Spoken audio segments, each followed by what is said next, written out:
Welcome to the Set to Lead podcast, the online mentoring platform for emerging and current leaders.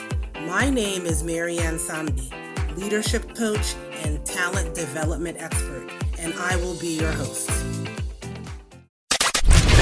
Get anonymous feedback on the overall performance of your remote team or your individual virtual leaders using a simple-to-use, cost-effective, and mobile-friendly online team assessment. Learn more at www.settolead.com.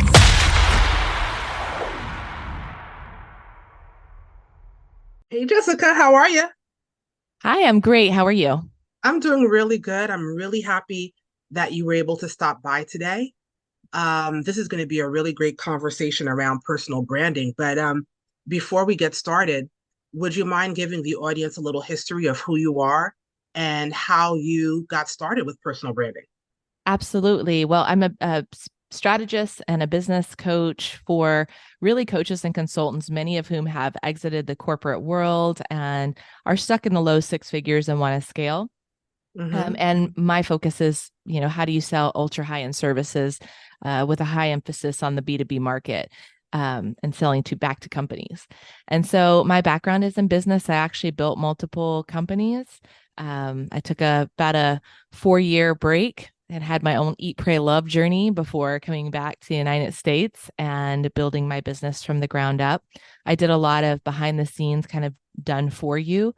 And eventually I just looked around and I saw a lot of people who had about half of their experience absolutely crushing it in the coaching world.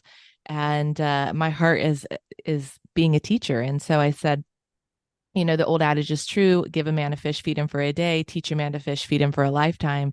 So about 9 years ago, I transitioned completely out of any done for you and started really consulting and laying out the blueprint for people to be highly successful at selling their services for multiple 5 and even multiple 6 figures.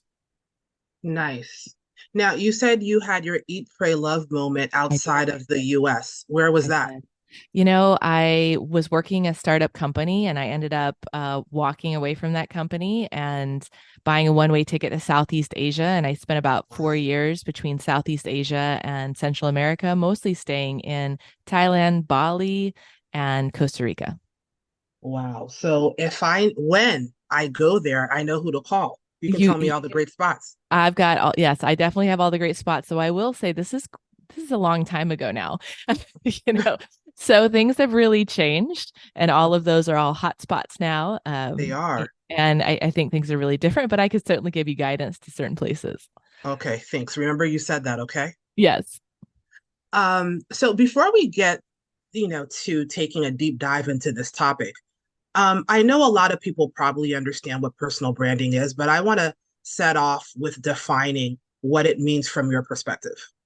Yeah. So personal brand is the key to unlocking the power of influence. So whether you are employed and intend to stay employed or, employed or eventually want to, do your own entrepreneurial journey, or whether you're an entrepreneur, you need a personal brand. And that's something you should absolutely start working on right away.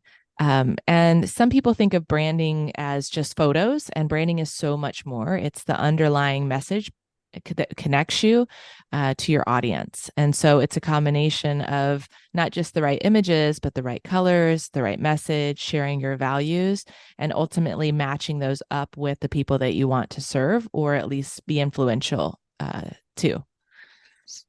So, there's personal brand. You don't need a personal brand if it's not just for those who have a business, right? No. You need a personal brand if you're working at a 9 to 5. You should have a personal brand if you're the CEO of your own company, right? Absolutely. Can you speak to everyone and let them know why everyone should create a personal brand, regardless if you have your own business or not? Well, if you want to stand out and unlock opportunities, that's where the personal branding comes into play. So, let's say you really want a coveted VP position and you're stacked up against 100 other participants and you have a solid personal brand there, especially on the platform of LinkedIn, which is where I focus as well, then that is going to influence your ability to get in front of people, to get opportunities, and for them to know you beyond a resume. There's so many things. I know people who have gotten PR from personal brand opportunities, job offers from, personal brand. And certainly, if you want to build a successful business, it comes down to building a personal brand, especially in the service based. If you're selling a widget, maybe not as much, but if you are in the service-based industry, the key is that people buy you. So whether they're buying you and paying for your services, or whether they're buying you and paying your salary, a personal brand in this day and age, right? 2023 and beyond is absolutely critical. So you mentioned before that a personal brand is not about, it's not just about colors and images. Right. So can you give me an example of a personal brand? Well, a personal brand is a combination of everything that you're putting out there. So it is having images. It Hmm. is so that people can connect. That's what makes it personal. And having the right color scheme, especially that's relevant for a business more than I would say a person. But it's also the words that you use, and whether you use that in a medium of video, or whether it's audio like a podcast, or whether you're sitting there and writing your message, is how you connect with people through your words. Is it safe to say that a personal brand is a differentiator? Absolutely.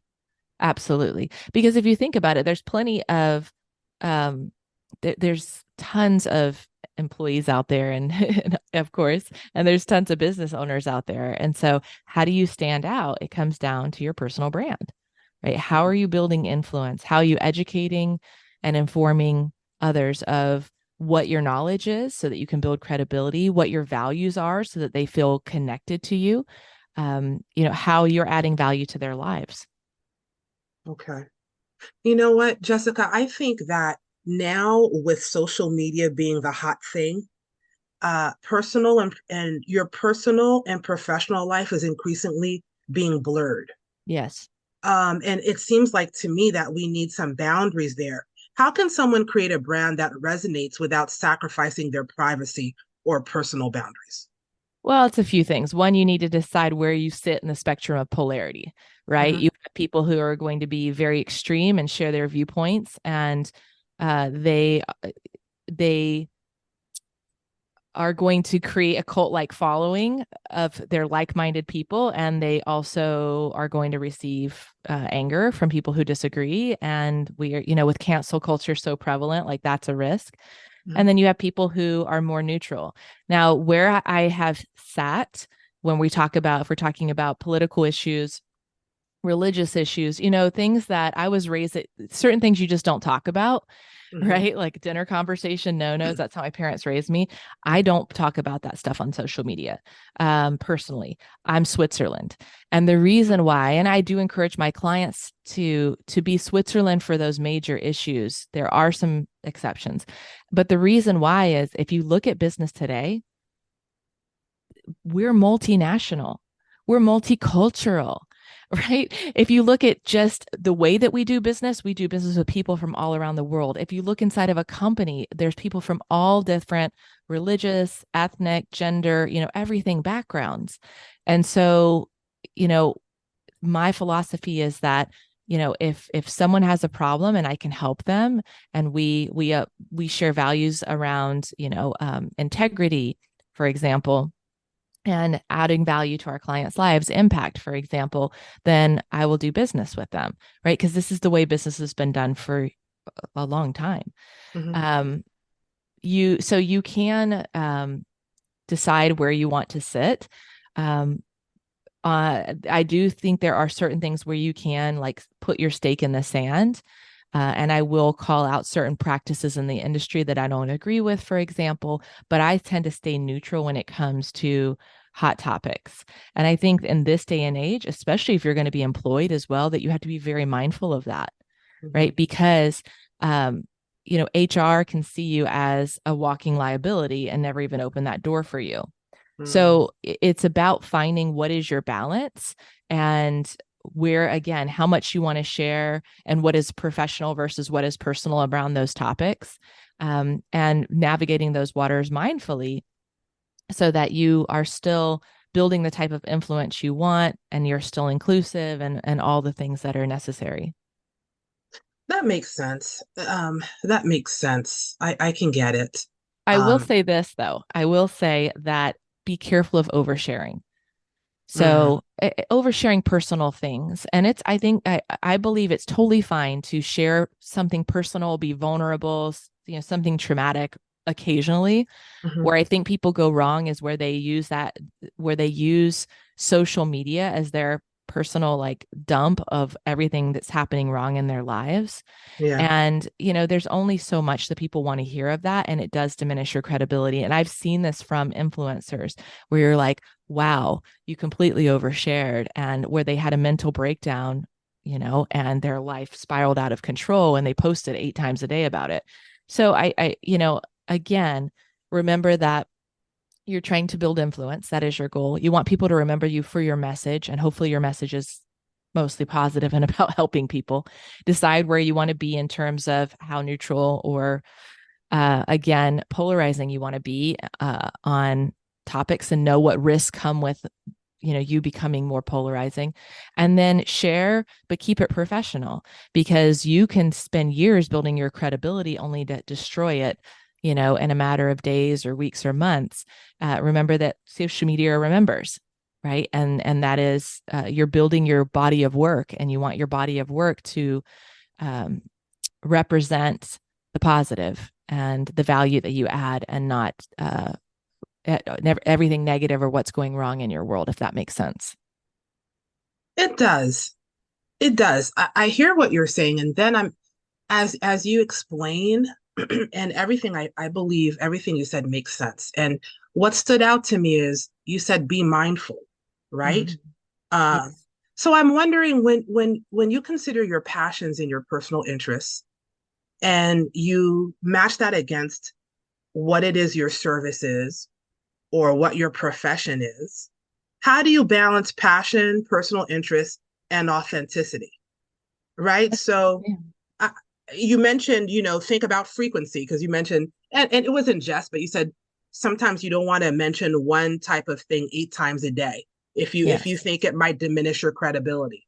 I get that, right? So don't overshare. But is there certain criteria or some type of mental framework that you should be thinking about when you're trying to figure out what's too much and what's the right amount of authenticity you want to share, or Yes. the yeah. Okay. Can you Yeah. talk to us about that a little bit? Sure. If you want to do a vulnerable share, showed me how you got out the other side of it. Right. So you're not leaving people in this place of despair, but how you came out the other side of it, and tie it back to your values or how you help people. To me, Mm, that's an appropriate share. But the rest of the time, you know, here's the thing: people will follow negativity. We know that. Look at the news, or look at news up, left and right influencers. People love it. They love to get in there and be like, the other side is wrong, right? They always get a lot of followers. Um, but are people buying from them? So if you're a service provider and you go into that negative, you might get a lot of engagement, right? hmm Because you're triggering people, but is that going to support your bottom line? So I think you do have to look at things like that. And then hmm as far as striking a balance between personal and professional, not everyone is as lucky to have both married, right? Some people, it's going to be completely separate. You might be an engineer and you spend 90% of your time behind a computer, but your passion is cycling, and that those two are not married, right? You're every weekend you're out cycling, and I've had clients who this was a passion of theirs. So you may not be able to marry both or every passion that you have, but I do believe you can infuse values into your work. For instance, a value of mine is freedom, right? I value freedom, especially when it comes to time. And so I talk about that in my content. I talk about how a lot of business owners begin to resent their business because they are overworking and they're not having strong boundaries around their time, hmm and I give advice on how you can set yourself up for success by really taking ownership of your calendar so it doesn't control you. Or I talk about how to design your business model in a way that creates not only financial freedom, but time freedom.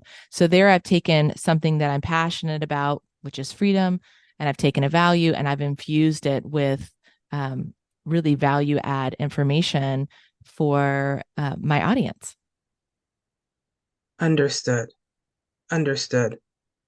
How does that translate into the 9 to 5 environment? Can you give us an example about that?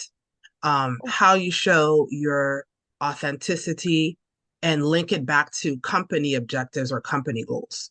Well, I mean, it depends on what you're involved in. Are you involved in your community and giving back, for Hmm. example?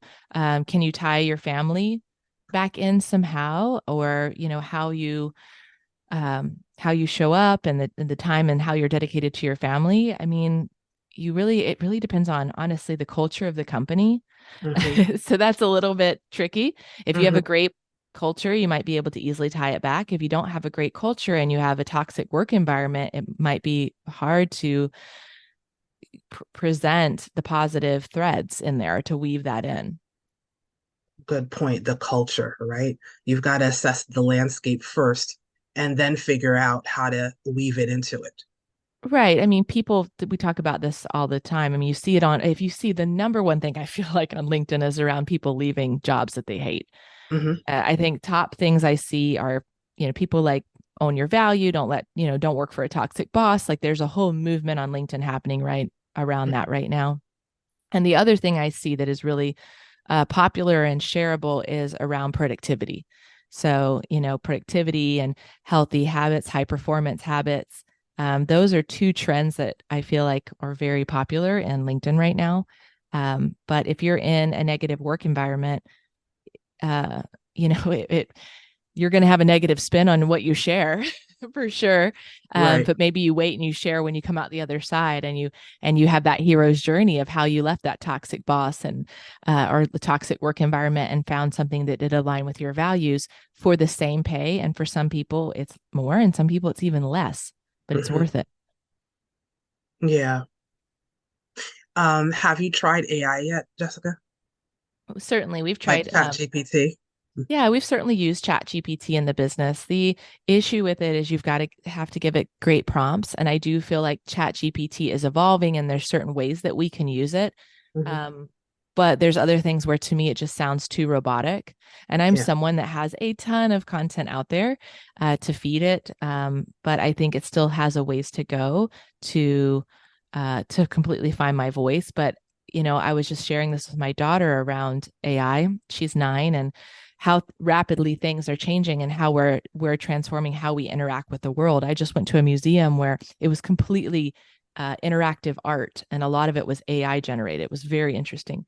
So everything's changing, and I do feel like ChatGPT and all of those things are getting better and better by the day.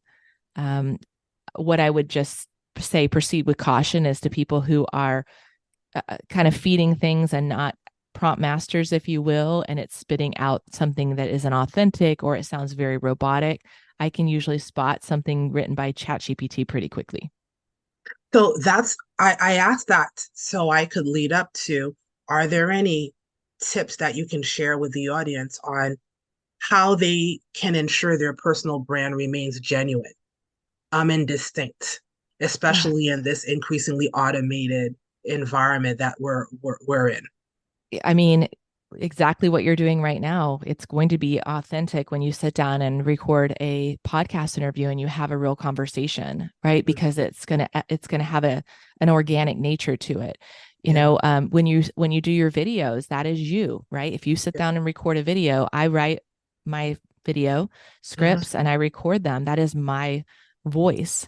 And again, I think ChatGPT can be used as a tool to, let's say you do a video and you've recorded a video and you need a some text to go with it, Hmm. right? Or you're like, hey, which headline should I use? And maybe it can give you 8 different headlines, but it's still your voice that you're using when when you hit that record button, right? And I still love to write. I like to sit down and I can write pages and pages and get into that flow state. So no matter if we have AI, and even if I have a resident copywriter, who does support me with some of the content, I'm still owning the majority of my brand voice. And Great. that's where the authenticity comes in. Yeah. So, I mean, a lot of people are really concerned about Chat GPT Mhm. taking their jobs away and things like that. But Chat GPT can never remove who you are. it Mhm. can never remove the person totally. Yes, I do feel like I mean, we're definitely going to see robots and AI take over jobs 100%, in different industries. Um, because there are some things that they're going to be able to do better without the error of human, like a tired human, for example, who's coming to work sick or didn't sleep well or whatever's going on. We still are having our personal experiences and health and all of that that changes per Hmm. person, right? Hmm. But there's still the human element, and there's connecting, and there are certain things I don't think that AI will replace. And again, there's that personal experience, like you just talked about. Like, Yeah. even let's look at something like overseas calls. This has been going on for years. Yes. and and robocalls and all these. Uh, People still complain about it. Now, I'm not saying that there's not excellent call centers around the world and who have their customer service dialed in, but that's still an issue for a lot of people, that they don't want to be. They want to be kept in their native country, right? They want a Hmm. U.S. speaker or whatever it may be. They don't want to be outsourced. So they've been doing that for years, and more companies have brought their customer service home because of issues, or at least to native English speaking countries. Right. So I feel like there's always this movement of how much can we get a machine to do it, or how much can we get it done cheaper outside of the US. But then is striking that balance between what the customers want and their ability to be able to connect and understand um, the person on the other end. And I think that's the issue that you can run into with AI. And certainly you've experienced a chat bot for customer service. It's not fun. No, it's not. Not from the user's perspective. It's not fun to call any company and press a bunch of buttons trying to get Right. through to a person and be put on hold and have the call dropped. So again, I feel like we're still in the stage of like we're trying to integrate more and more with technology, but it's not perfect. And we've had these things for No. years and people are still frustrated with it. Ultimately, what do someone want? They want to get on the phone with a person Yeah. who, especially when they're having any issues, who has empathy, Right. right? Right. I don't know where AI is with that, that can connect, it can apologize on behalf of the company or whatever it may be, that can answer their question if they're frustrated, they're trying to get tech support, whatever it may be. And I think we have a long way to go before we can have um, that human completely out of that role, if that makes sense, especially in the service industry. Makes total sense. Makes total sense. Jessica, your personal branding can become compromised by one single mistake. And I'm Mhm. sure we could sit here for hours and come up with examples that we've seen online. How can someone recover from a branding setback? Any Uh, tips around that? well, think before you post. I would say that would be the first thing. Delete if it makes sense. I mean, take it down. Hmm. That influencer I mentioned that had that mental breakdown, like literally went back and deleted a bunch of content. It was completely out of control. And then, be vulnerable and explain, hey, you have a couple of options. I mean, I'm not what do you call an image consultant, an image repair consultant. Yeah. So I Yeah. guess I'm totally spitballing here, but you could make an apology video. That's what the celebrities do. We just had several of those come out. Yeah. You could ignore it and hope it goes away and that people didn't see it. I would say it really depends on your level of influence, the number of followers, and how much negative feedback or lashback is happening as a Hmm. result of that bad post. But if it's just, hey, you made a post and you got some snarky comments and some people unhappy about it, it's not a big deal. Take it down. Take it Right. down and say, lesson learned. I won't share about that again. Awesome. We've come to the end of our show today, Jessica. Thank you for stopping by to talk about personal branding. But before you go, can you let everyone know how they can follow your work? Absolutely. So follow me on LinkedIn, Jessica Yarbrough. Send me an invite and let me know you heard me on the show. So I'll be sure to accept your invitation. And then be sure to go to jessicayarbrough.com/influence and download my 33-page guide on how to grow your authority, grow your influence, scale the ladder of influence so you can not only grow your awareness of who you are, but also grow your income. Thank you so much, Jessica. Thank you for having me. You're welcome.